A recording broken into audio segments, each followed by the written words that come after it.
आज आपको एक ऐसा केस बताएंगे कि अगर आपकी पत्नी, उसका भाई, उसका पिता, उसके रिश्तेदार आपको कर रहे हैं परेशान, तो आपको ये केस ऐसा आपको बताएंगे कि आप भी उनके नाक में दम कर सकते हैं। 498A से भी ज्यादा प्रभावशाली है ये केस। अगर आपको भी करना है उसके ऊपर काउंटर केस, तो आप इस केस को जरूर कीजिएगा। 100% आपको फायदा देगा, क्योंकि कई बार होता है कि पत्नियां झूठा केस पति पर डाल देती है, फिर लेती है मजे, और उसके बाद क्या होता है, पैसे की डिमांड होती है। कई बार रिश्तेदार भी पत्नी को भड़का देते हैं कि ऐसा नहीं, ऐसा करो, इतने पैसे नहीं, इतने पैसे लो, और केस होता है झूठा। तो ऐसे में आप भी उसको सिखा सकते हैं सबक, अगर आपके ऊपर डाला है झूठा केस और आपको करना है उसके ऊपर काउंटर केस। बताते हैं कौन सा है वो केस, लेकिन उससे पहले चैनल को सब्सक्राइब कीजिएगा, वीडियो को पूरा देखिएगा।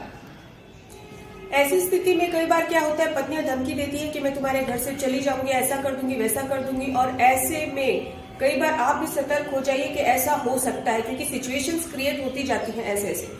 और इस दौरान उनके जो घर वाले आते हैं, उसका भाई आता है, उसका पिता आता है, उसकी माँ आती है, रिश्तेदार आते हैं और अपनी बेटी को लेने के लिए आते हैं कि चलो अब तुम हमारे घर चलो, अपने घर चलो, मायके में चलो, क्योंकि ये तुम्हें रखने नहीं वाले हैं, और आपके आपस में बहस हो जाती है। तो ऐसे में होता क्या है, तनाव की स्थिति तो होती ही है, लेकिन बाद में केस भी बढ़ते हैं कि इन्होंने मुझे मारा, पीटा, पैसे लिए, दहेज दिया, और फिर भी उसने मुझे मारा। 498 का या दूसरे केस भी पत्नी डालती है।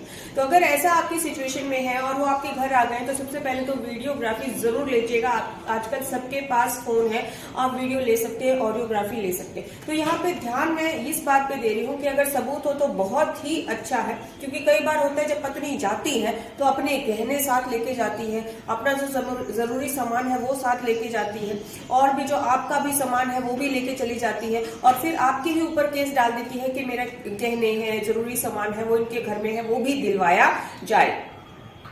अब वो सब सामान आपकी मर्जी के बिना वो लेके जाते हैं। अब ज्यादा बहस होती है, ज्यादा लड़ाई होती है, तो आप भी कई बार चुप हो जाते हैं, लेकिन वीडियो जरूर बनाइएगा और आपके पास सबूत, एविडेंस होने चाहिए। कई बार आपके पड़ोसी भी आ जाते हैं, तो वो भी आपकी सहायता कर सकते हैं विटनेस बनने में कि हाँ ये सामान लेके गई थी। लेकिन अब मान लीजिए मुद्दा ये है कि आपके पीछे से, आप हैं ऑफिस में और आपके पीछे से आए उनके घर वाले, और आपकी जो पत्नी है वो सारा सामान बटोर कर, जो भी आपके भी घर का सामान था वो भी बटोर कर ले गई, और फिर क्या करेंगे? तो इसमें भी कोई डरने की बात नहीं है। आप उस पर काउंटर केस में आईपीसी के 379, 380, देखिए आप उसके ऊपर जो है आईपीसी के 379, 380 का केस करवा सकते हैं, उसके ऊपर चोरी का केस करवा सकते हैं। और अगर 5 लोगों से ज्यादा आए थे और वो सामान लेकर चले गए हैं बिना इसकी मर्जी के, बिना इसकी जांच के, यानी कि बिना आपको पता भी नहीं कि आपके घर से क्या क्या सामान चला गया, बाद में आपको पता चलता है, तो आप लूट का केस भी उसके ऊपर दर्ज करवा सकते हैं।